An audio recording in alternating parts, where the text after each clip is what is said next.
President Jimmy Carter was from the South and served only one term as president, but his legacy here in New Hampshire is still felt to this day, particularly in the state's politics and in the first-in-the-nation primary.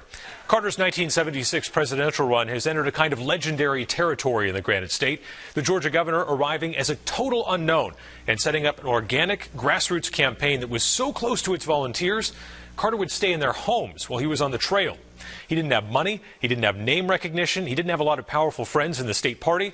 It was just a man from Plains, Georgia, coming to the Granite State and trying to meet people where they were. When he won here and then won the presidency, it took some of the emerging myths of the primary, that New Hampshire is open to every candidate and anyone who can make a real connection with the people here can launch themselves into the White House. That suddenly became a reality.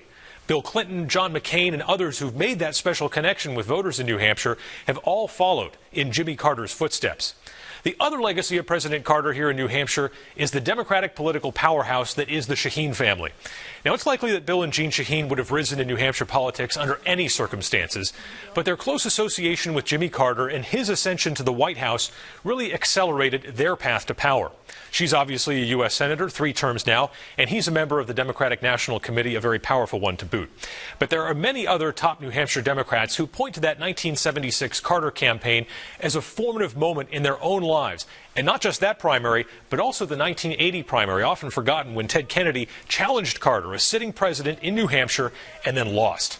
So while Jimmy Carter is known for a difficult one-term presidency and then redefining the kind of impact a president can have after leaving office, it really cannot be overstated how important Carter was and really still is in having shaped politics, both primary and state, here in New Hampshire. Adam Sexton, WMUR News 9.